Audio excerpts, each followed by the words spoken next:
चलिए देखिए, आज हम बात करने वाले हैं प्रकाश का परावर्तन। ठीक है, परावर्तन क्या होता है। कल हम लोग डायग्राम बनाए भी थे। एक चिकना समतल है और ये प्रकाश की किरणें इस पे ऐसे आ रही हैं और टकराने के बाद ऐसे रिटर्न हो जाती है। कल हम लोग प्रैक्टिकल देखे भी थे इसका। ठीक है, तो जो किरण आती है उस किरण को हम क्या कहते हैं, आपतित किरण। ठीक, और जो टकरा के वापस जाती है क्या बोलते हैं, परावर्तित किरण। ठीक, और जहाँ पे दोनों किरणें मिल रही हैं इस पॉइंट को क्या कहते हैं, आपतन बिंदु। आपतन, और यहाँ पे जो अभिलंब ऐसे खींचा जाता है ऐसे, इसको क्या बोलते हैं, अभिलंब। ठीक है, और यहाँ पे जो कोण बनता है उसको क्या बोलते हैं, आपतन कोण। और यहाँ पे जो कोण बनेगा उसको बोलते हैं परावर्तन कोण। आपतन कोण को आई से, परावर्तन कोण को प्रदर्शित करते हैं। ये प्रकाश के परावर्तन का फिगर है। ठीक है, तो जब भी आपसे कोई कहे प्रकाश का परावर्तन क्या होता है, प्रकाश का परावर्तन किसे कहते हैं, अगर ऐसा प्रश्न आपके सामने आता है तो आप यही कहेंगे कि जब प्रकाश की किरणें किसी चिकने समतल पर पड़ती हैं तो टकराकर पुनः अपने मूल माध्यम में वापस लौट जाती है।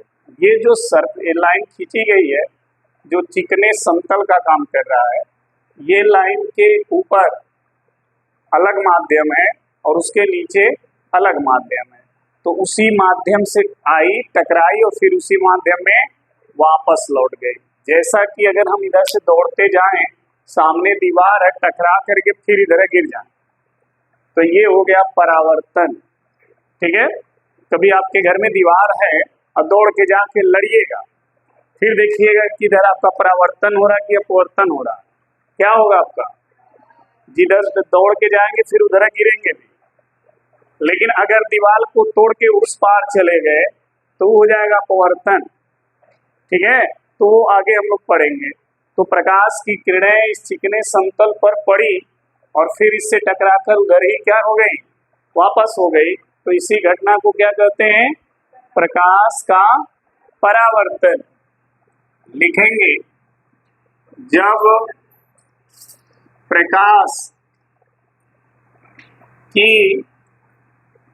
किरणें किसी चिकने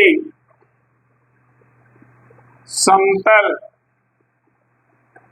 या किसी चिकने तल, समतल नहीं, चिकने तल पर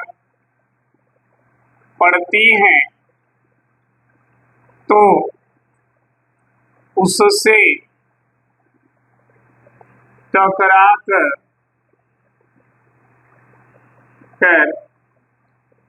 पुनः मूल माध्यम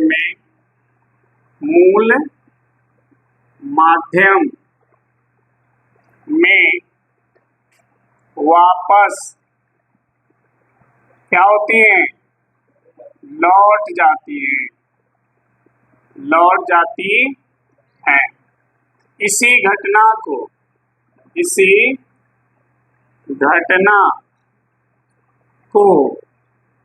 क्या कहते हैं, प्रकाश का परावर्तन कहते हैं। समझ में आ गई बात। अगर कोई कहे प्रकाश का परावर्तन तो आप यही बताएंगे कि प्रकाश की किरणें किसी चिकने तल पे टकराती हैं और टकराकर पुनः अपने मूल माध्यम में वापस आ जाती है, तो इस घटना को क्या कहिएगा, प्रकाश का परावर्तन। ठीक है, ये जो परावर्तन आप देख रहे हैं, ये परावर्तन दो प्रकार से होता है। ठीक है, तो अगला हम पढ़ेंगे प्रकाश के परावर्तन के प्रकार, ये कितने प्रकार से प्रकाश का परावर्तन होता है। तो प्रकाश का जो परावर्तन है वो दो प्रकार से। पहला जो प्रकार है वो है प्रकाश का क्रमिक परावर्तन। क्रमिक परावर्तन यानी रेगुलर रिफ्रैक्शन इसको बोलते हैं इंग्लिश में। ये कैसा परावर्तन है? क्रमिक परावर्तन कैसा होता है?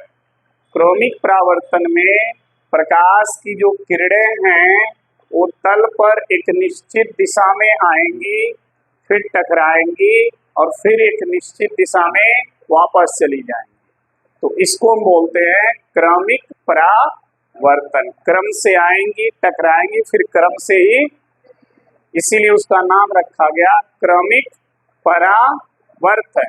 लिखेंगे जब प्रकाश की किरणें किसी चिकने समतल पर पड़ती हैं, किसी चिकने समतल पर एक निश्चित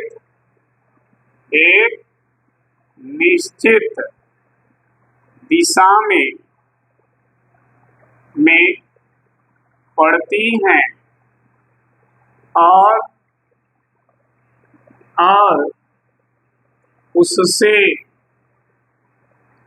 टकराकर एक निश्चित दिशा में वापस, एक निश्चित दिशा में वापस क्या करती हैं? लौट जाती हैं। ठीक है। इस प्रकार के परावर्तन को क्या कहते हैं? क्रमिक परावर्तन कहते हैं। क्रमिक परावर्तन कहते हैं। अब समझिएगा, इसको लिखा गया है इसमें ना चिकने समतल, देखिए कहीं लिखा गया होगा, यहाँ है ना चिकने समतल, यानी क्रमिक परावर्तन हमेशा चिकने समतल तल से होता है। जो तल एकदम प्लेन हो और चिकना हो उसी तल से क्रमिक परावर्तन होता है। अगर वो तल थोड़ा सा उबड़ खाबड़ होगा या कहीं उठा होगा, कहीं दबा होगा, तो उसे हम बोलते हैं वक्र तल, और वक्र तल से क्रमिक परावर्तन संभव नहीं है। क्रमिक परावर्तन केवल चिकने समतल तल से है। जैसे समतल दर्पण, आपके पास अगर समतल दर्पण है तो उस पर पड़ने वाली प्रकाश की किरणें एक निश्चित दिशा में आती हैं, टकराती हैं और फिर एक निश्चित दिशा में चली जाती हैं। तो समतल दर्पण हमेशा क्रमिक परावर्तन करता है। ठीक है। जैसा कि अगर आप फिगर देखें, ये कोई चिकना तल है, प्रकाश की किरणें ऐसे इस चिकने तल पर एक निश्चित दिशा में आ रही हैं, ऐसे सब देखिए समांतर एक निश्चित दिशा में आ रही हैं। टकराने के बाद आप देखेंगे सब एक निश्चित दिशा में ऐसे क्या होंगी? चली जाएंगी। ठीक है। इस तरह से एक निश्चित दिशा में आई, टकराने के बाद एक निश्चित दिशा में, तो इस तरह का जब परावर्तन हो तो उसे क्या कहेंगे? क्रमिक परावर्तन। ठीक है। और ये इस तरह का परावर्तन केवल चिकने समतल द्वारा ही संभव है। अगर वो तल समतल नहीं है तो क्रमिक परावर्तन संभव नहीं है। ठीक है। तो अगर कोई कहे समतल दर्पण द्वारा किस प्रकार का परावर्तन होता है, तो किस प्रकार का होता है?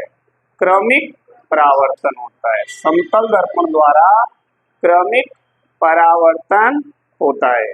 दूसरा हम इसका बात करेंगे अक्रमिक परावर्तन। अक्रमिक परावर्तन का मतलब कि प्रकाश की किरणें वक्र तल पर, कोई तल वक्र तल हो, अभी आगे वो समझ में आ जाएगा, ठीक है, उस पर एक निश्चित दिशा में आए लेकिन परावर्तन के बाद एक निश्चित दिशा में वापस न लौटें, अलग अलग दिशा में लौटें, तो उसे हम बोलते हैं अक्रमिक परावर्तन। ठीक है, तो पहले इसको नोट कर लीजिए, फिर इसको हम लिखा दे रहे हैं।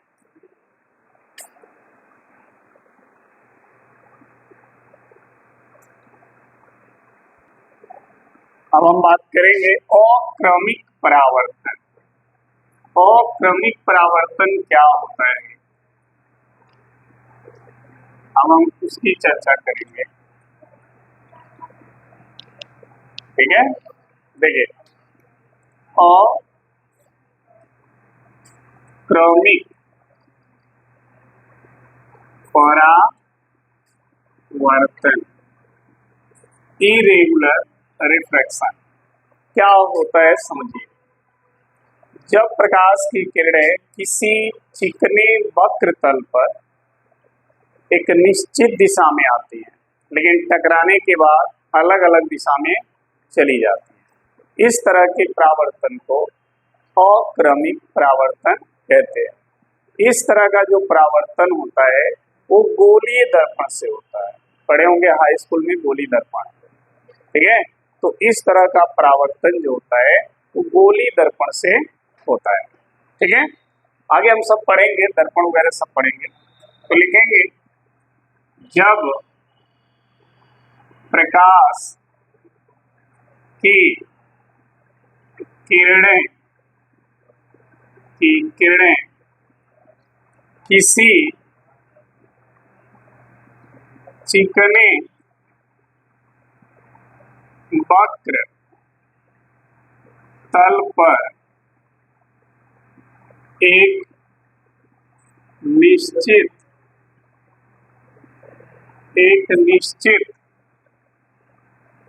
दिशा में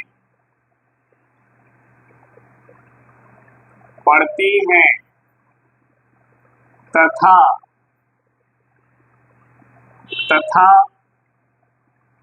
टकराकर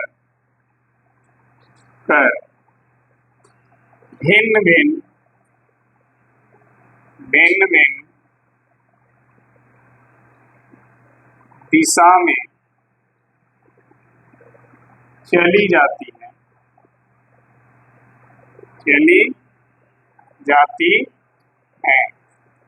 तो इस प्रकार के परावर्तन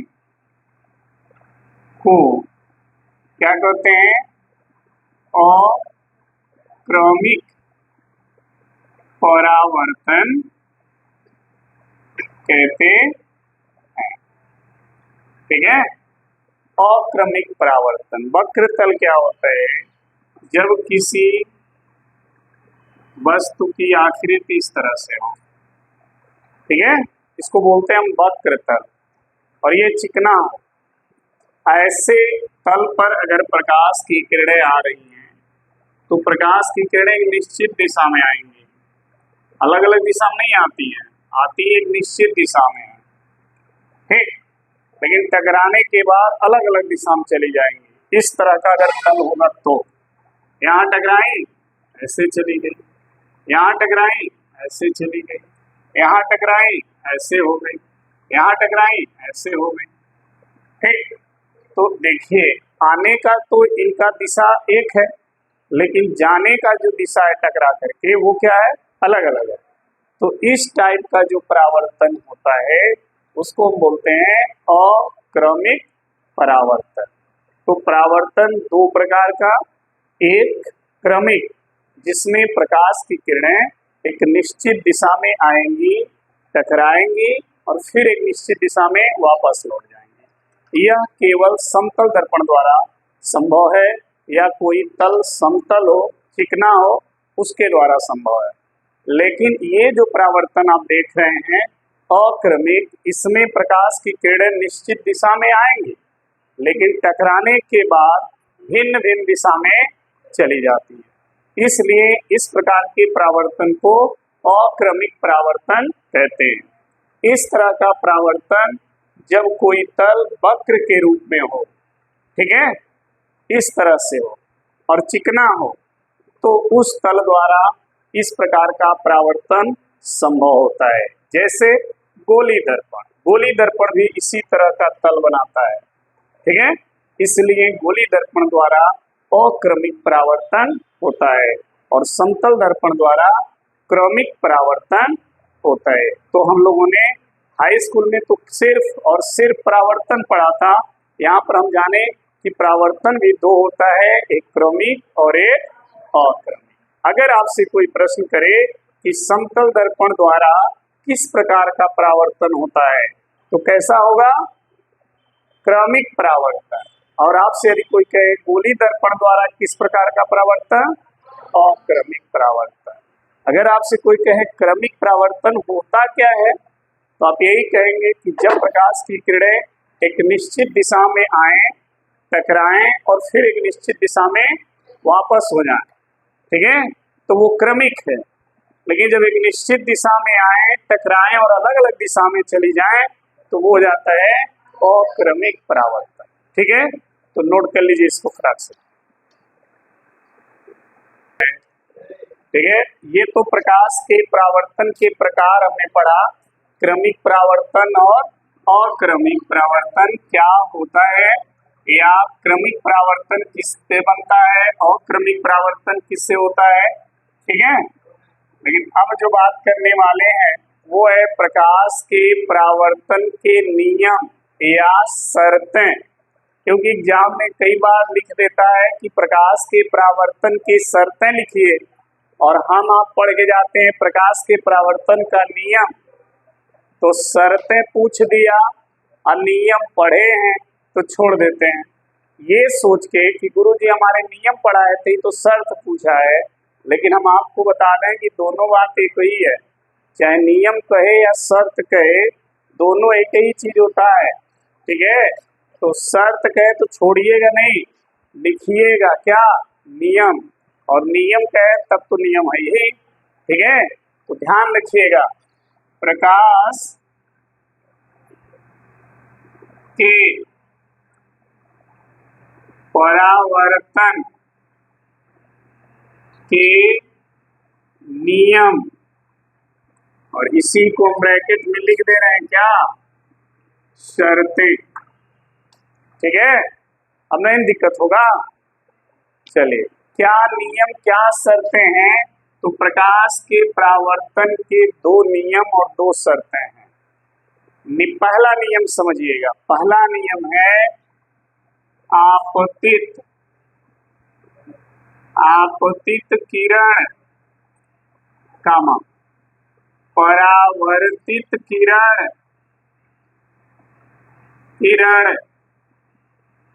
कामा अभिलंब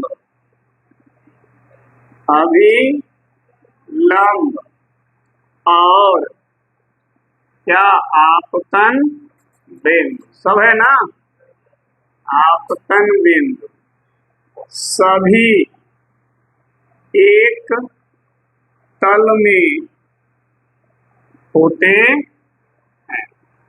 ये सब एक जगह है कि नहीं है?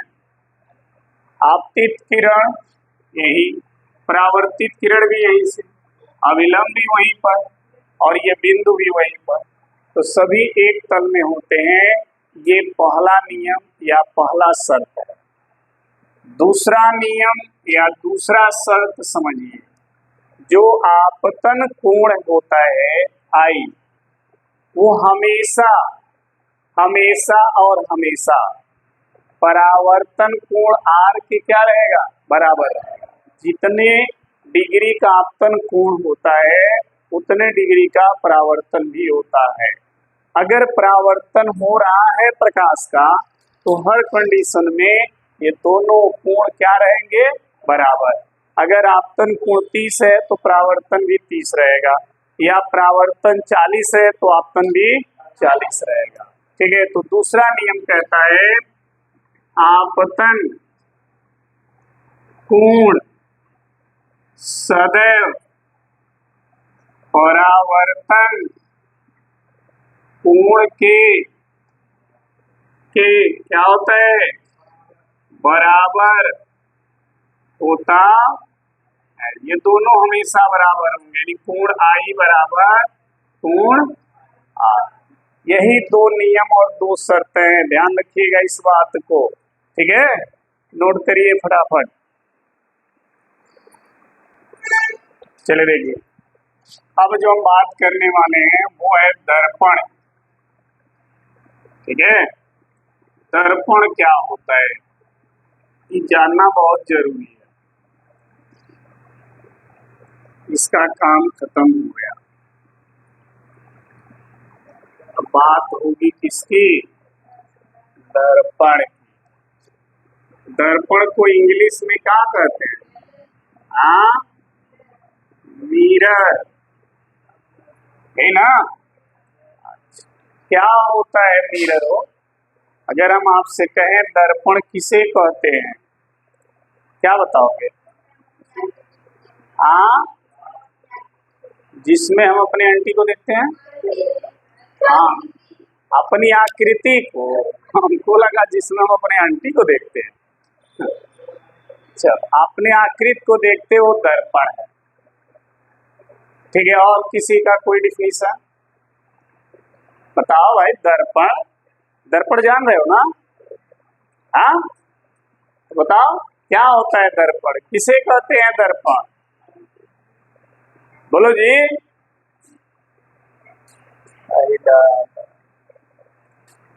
तो दर्पण किसे कहते हैं,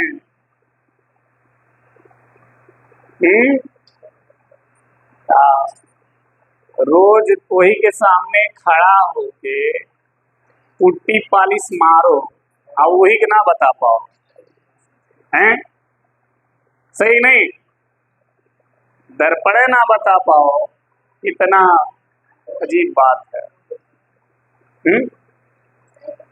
देखिए समझिएगा, दर्पण को कई तरह से लोग डिफाइन करते हैं कि जब कांच के एक साइड में पॉलिश कर दिया जाता है तो दूसरे साइड से चेहरा दिखने लगता है, इसी को बोलते हैं दर्पण।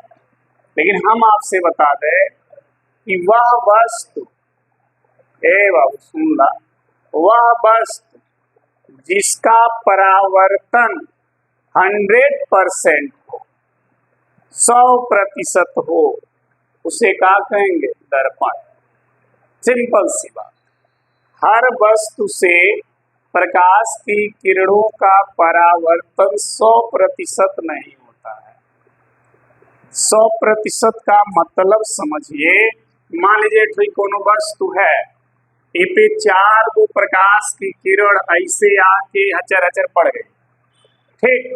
अब इसमें से 3 किरण जो है खाली गई है वापस, एक तो गई नहीं, तो इसको आप 100% नहीं कह सकते।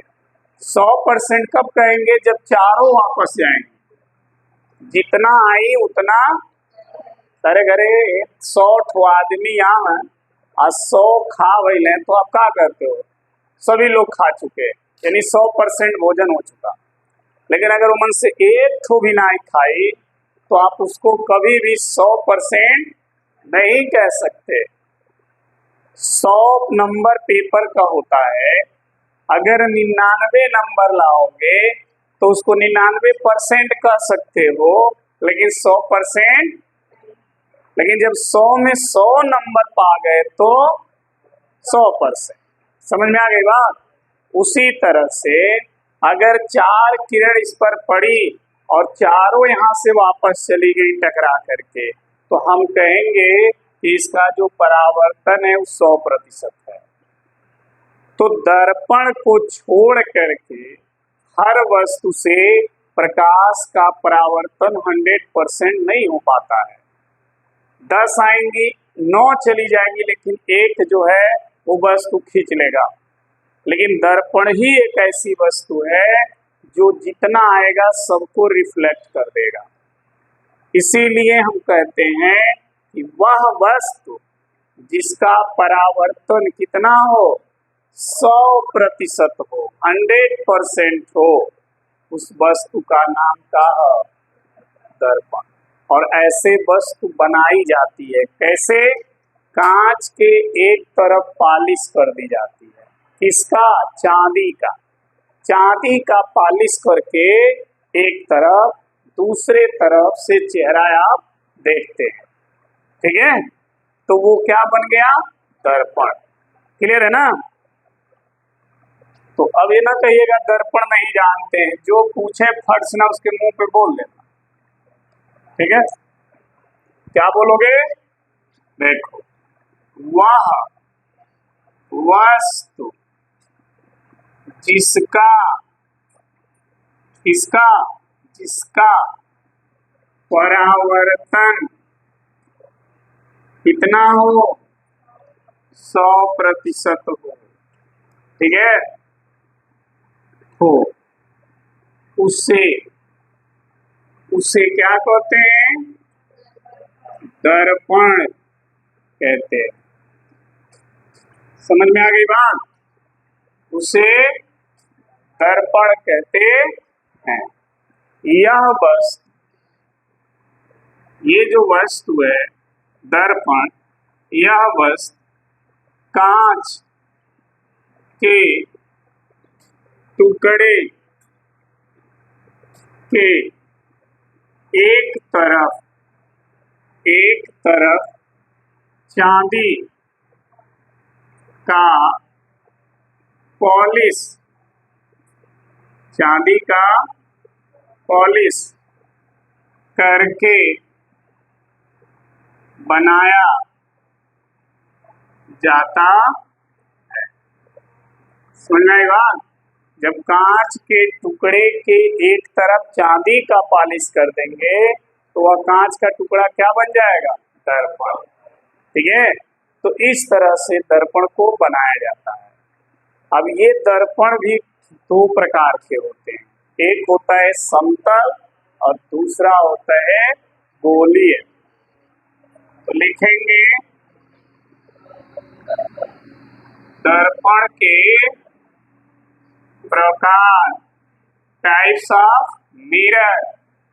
तो लिखेंगे दर्पण दो प्रकार के होते हैं। अब दो प्रकार में कौन कौन, नंबर 1 समतल दर्पण और नंबर 2 गोलीय दर्पण। तो ये कुल दो प्रकार के दर्पण हम पढ़ेंगे, समतल और गोलीय दर्पण। नोट कर लीजिए, फिर आगे बढ़े। पूरा समझिए, लग गई।